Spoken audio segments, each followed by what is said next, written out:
What's going on, y'all, and welcome back to another Epic 7 video. In this one, let's talk about the story summon target selection for red, green, blue units, non-moonlights, non-limiteds. The game has changed a ton in terms of balancing. Tons of units got buffed, nerfed, power crept. So I want to focus on the ones that I think are worth your time, worth your bookmarks, and I'm going to skip over the ones that are maybe more niche, maybe outdated, that got power crept. That doesn't mean they're bad, guys. Don't get offended if I don't focus on some of these heroes. I'm going to focus on ones that I think are really good right now in the meta. And if you weren't aware, if you're new or returning, this is the new story summon feature that was added by Smilegate. You get to select a side story, and on top of that, you get to pick a rate up banner. We're going to mention the artifacts as well. Now, as always, guys, if any of these helpful guides help you out, please consider subscribing to the channel. It would mean so much to me. It's free. And if you want to see future guides, guides in the future, I should say, it would really help if you could consider subscribing. Super quick, guys, listen up. This is very important. There was a leak or reveal on another region of Epic 7 that I can't confirm. I probably shouldn't even be talking about it right now, but I do think it's important for y'all to be aware, if you haven't heard, that maybe a certain collaboration is going to be rerun. And so when I'm talking about these heroes that you should be summoning right now, if you're strictly free to play, you may want to wait if that leak ends up being true. I don't want to I don't want to talk about it too much here in case it's not true. Maybe I shouldn't even be talking about it in general, but just look it up on your own time, and then there is no harm in waiting and just seeing if Smilegate makes an announcement if it's true or not and all that stuff. But I know a lot of people have been waiting for it, so free to play is just hold tight. Now, let's say you were going to spend a little bit, guys. That means you could summon any of the heroes we're going to talk about here and still be ready for the collab, and might as well save yourself some money. No strings attached, no bottom line. Let me tell you about it. This video is sponsored by the Amazon Appstore. So how do you start saving that money? It's easy, guys. 3 simple steps. Just download Epic 7 via the Amazon App Store, right? So step number 1, download the Amazon App Store. Then get Epic 7 or any other game. There's a ton of games on there, guys. So you should start using it and just start saving some money on packs you were going to buy already. Then load up those coins at a discounted rate, and that's it. Packs you were already going to buy, things you were already going to try to purchase, you just get to save extra money on. That's it, guys. Helps me out as well. But the bottom line is I want to help you save some money. So check it out. Thank you to Amazon for sponsoring us. Let's get back to the video. All right, let's take it from the top, guys. And remember, there's so many heroes to talk about. I'm really just going to focus on the ones that I think are either very good in PvP or PvP in the current state of the game. So I'm going to skip over some. Remember, that doesn't mean they're bad. If you guys like them, please feel free to use them, but I'm only going to focus on the ones that I think are worth your bookmarks. So Cecilia, let's start with Cecilia. This is a good example. She's very good for PvE, especially airs like Expedition. She's a Fire Knight that can use some very powerful debuffs for PvE scenarios, like I mentioned, but overall not a must-have, so I would normally skip talking about her too much. Rise of the Monarch, same thing. A nice Knight artifact, but there's better meta options in my opinion. So units like this, I'm going to be skipping over pretty quickly. Now let's start with Kisei, guys. I think this one is worth considering if you're ready to play PvP. This is going to be a little bit later because she does need some insane gear for any of these aggressive fast units, but she is so powerful right now, has received a lot of buffs. She'll blow up fire units, has self-protection with stealth, skill pushback, AoE damage. Very, very strong if you like that playstyle. Alabastron, though, not a must-have. Nice PvE artifact, sometimes used on like Crescent Moon Rin in winter, but overall not a must-have. Don't worry about it too much. Vildred, very strong speed imprint, good PvE for farming, good PvP because of the speed imprint, plus will do some insane damage in cleave. Definitely look into him if you need both of those or either one. Very future-proof as well. Sword of Summer Twilight, a good artifact, not a must-have, but it's like an AoE. Elia's Knife can pump out some serious damage. So I think Vildred is a very good banner overall. Fire Charlotte I'm going to mention because I think she's very good right now for the PvP slot, as long as you can get her weird gearing.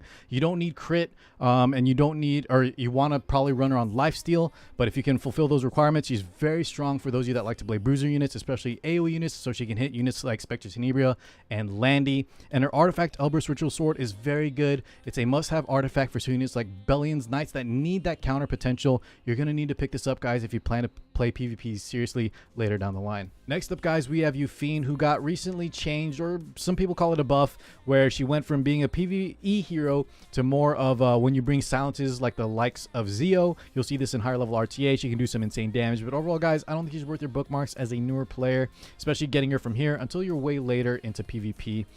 Just know that's her new combo gimmick.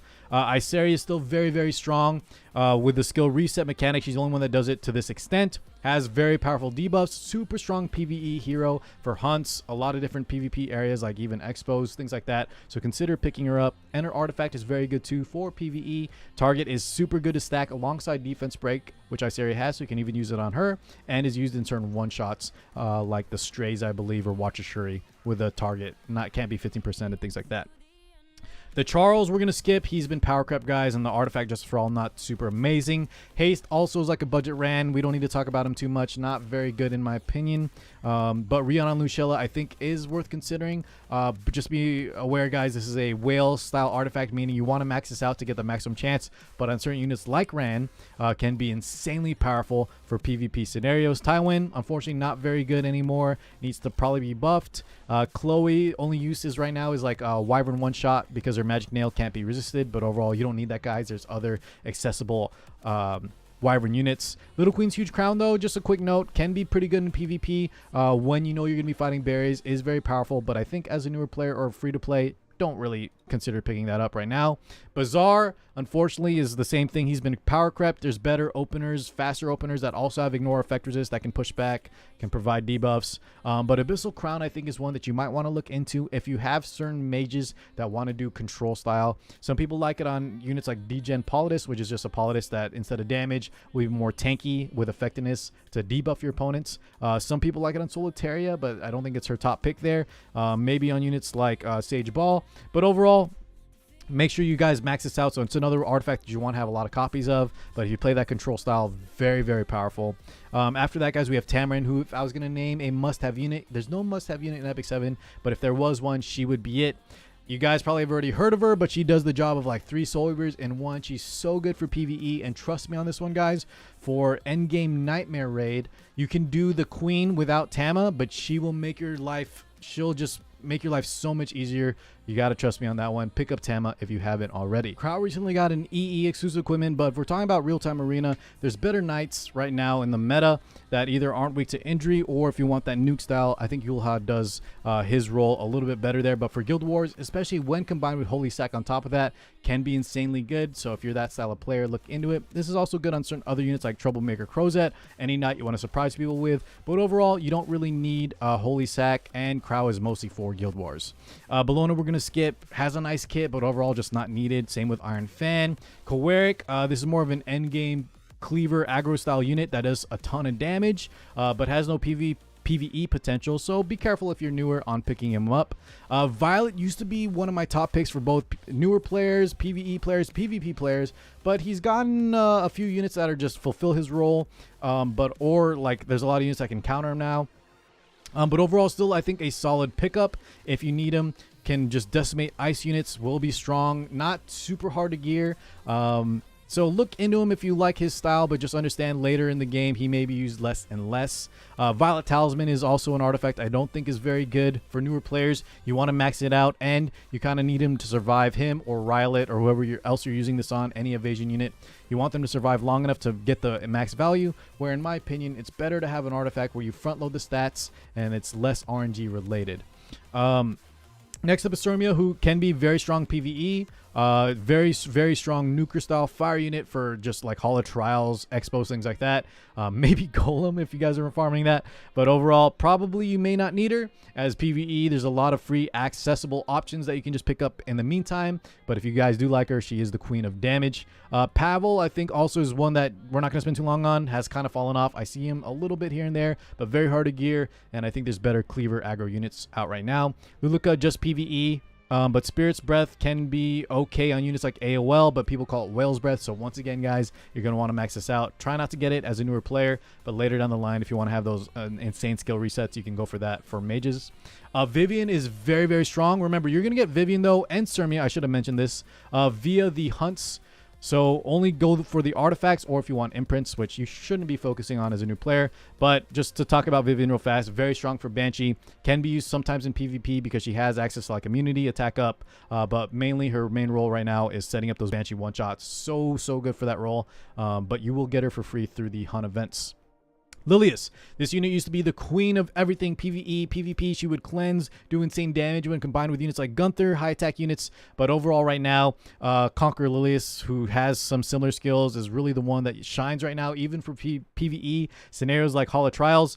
Lilius can still be okay, but I would advise guys not looking into picking her up until later down the line, and when you know you want her for sure. Right now, she's not a must-have unit anymore. Bastion of Perlucia, very niche for certain PvP scenarios. Once again, for newer players, you don't need this in the beginning.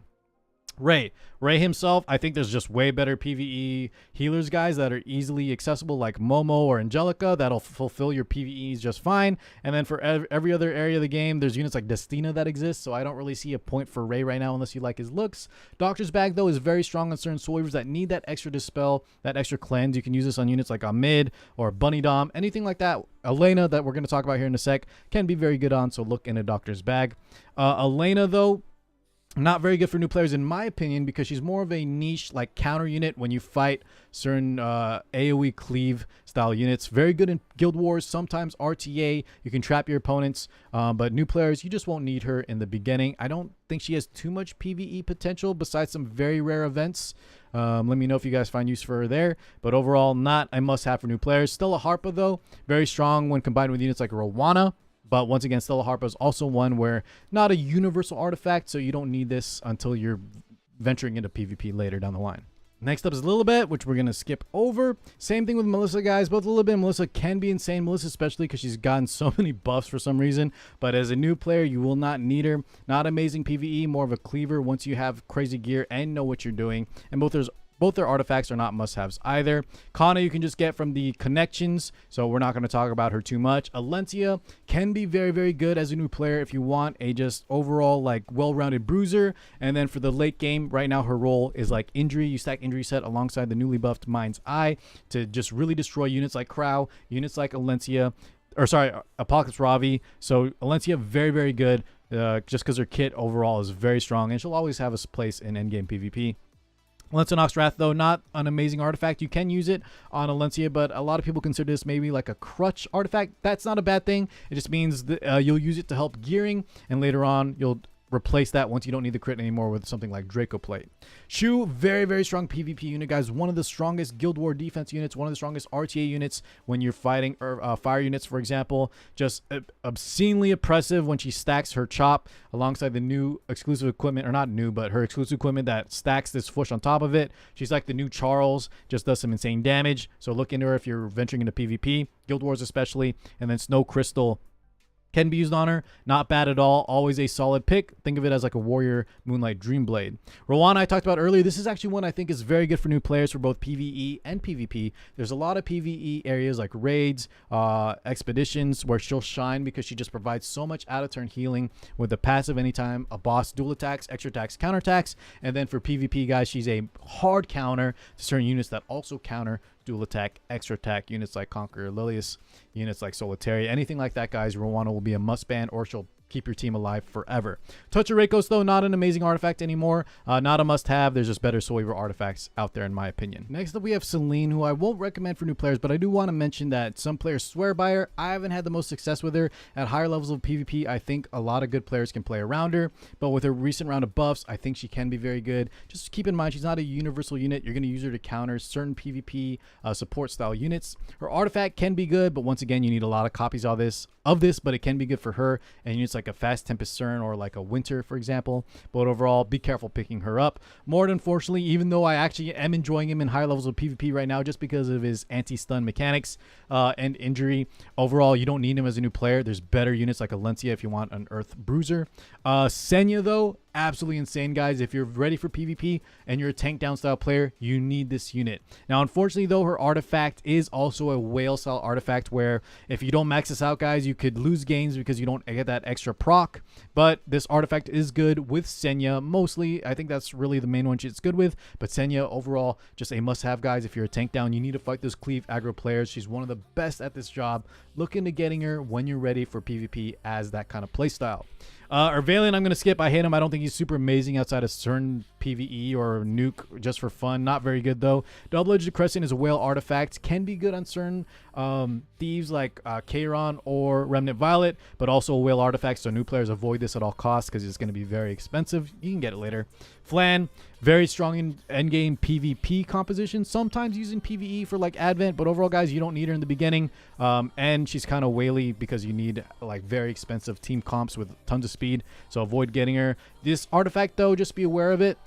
It's super unique because it gives souls as rangers, but in the beginning, you probably don't need this, and you'll also have to pull like a banner that you may not want flan. So you'll probably pick up this artifact later than line, or when you're ready, you can buy this with powder once you're later and ready for those comps.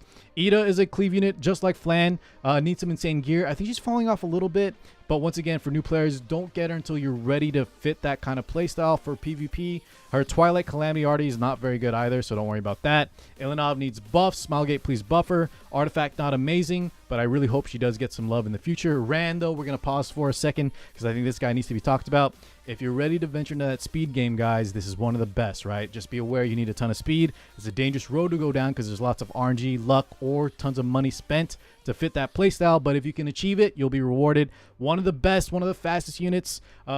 Super good PvP. Yeah, Guild Wars RTA, godsend for that kind of style. Just be careful. Artifact, not really needed. I think some people like it, but overall, I think like Rihanna Lucella or Silver Rain are better for him. Zahak. Now, this one I think is very good for a lot of players. He will need some gear at the higher levels, but in the beginning, with how easy it is to give him some crit, just make sure you give him some speed and some damage. And I think a lot of players can make him look nice, and then even with some mediocre gear, just in the beginning. But overall, he's very strong with his new exclusive equipment, and on top of that, he'll counter very problematic units that have like evasion. Very good at this role, can even blow up like fire units, for example, because of the way he stacks injury and things like that. But overall, super good with the hit chance, the free crit. Look into getting him. I think he's just an overall great unit for a lot of players. Pure White Trust, though, not a must-have already. I don't even think players use this too often. Para, not a must-have for new players. There's better speed units, I think, but she is kind of making a comeback. Her artifact, though, Goblet of Oath, is really used just for her, and even then there's alternatives for it. Teiyu, guys, I know he's a meme, but he's actually is very strong into players like myself, but that's super niche. Not a good unit for new players. Not a good unit in general, in my opinion, so don't worry about him. Hua, the unit that used to be the best in the game, she had the title of the best unit in the game, but unfortunately got nerfed in Oblivion. So now for new players, not really worth it. She can be still strong in the end game, but that's not a video for today, not a topic for today. Don't pick her up as a new player. Arya, though, if you're ready for PvP, this is a PvP specific hero. Very strong, guys. Super powerful right now in the current meta. I've even seen her used in some cleave setups, but if you can get her going, guys, in a tank down setup with her S3, she either must ban or she'll win the game on her own. Her artifact is okay too, but I prefer Fairy Tale for a Nightmare just for her. Eula, I mentioned, is like the better RTA, real-time arena Crow. Very strong into certain units. Has that super strong nuke as well as a very high chance provoke. And her S2 is just much better, I think, than Crow's for doing the nuke. I know Krause gives defense up and stuff, but Eula is the one you want to use for RTA if you want that big S3 nuke. Her artifact, though, is not a must-have by any means. And overall, I think there's other knights that you can just get, like ROL guys, that'll fulfill a more universal role. So don't pick her up as a new player unless you really like her. Sharoon, we're going to skip, guys. More of a niche, more of a specific kind of gimmicky comp. Not amazing unless you can really invest into her. Not worth talking about here right now. And then Destina, guys. Last but not least, it's good to end on this. Her, Tama, Rowana, like maybe like Iseria or Vildred. Those are the standouts I've been talking about. Destina is definitely one of these that you need to get, guys. No matter what kind of style you are, PvE, PvP, she does it all. She'll give you, for new game players, you need that revive for like difficult PvE content, she's got you. She also has some insane healing with combat readiness push, so she gives tempo, tons of healing. She has like built-in resist for PvP that'll make her her new passive that just gives her like bonus resist for the first few turns. She's just so good right now, guys, and she has exclusive equipment to make her even better. Definitely looking at picking her up. One of my top picks for sure. You're going to do yourself a disservice if you don't have her for everything. And Shamadra's Staff is also a nice artifact. Not really a must-have in the beginning, but I actually use this. I wish I had a max one. Mine's 27. I use a effect resist stacking comp. That's kind of some late game talk, guys. You don't need to worry about it in the beginking, but when you're pulling for Destinas, if you get it, it can be used in the late game RTA, okay? All right, guys, we'll wrap it up there. Man, my throat is hurting because I've just been talking so much, but thank you so much for sticking it out. Hope this helps you out a little bit. And if you guys need extra help, please reach out to me via Discord or my Twitch channel, and I can help you guys with any extra units I skipped over or artifacts that you want to hear more about. Thank you, guys. Hope it helped, and I'll catch you all in the next one. Peace out, everybody.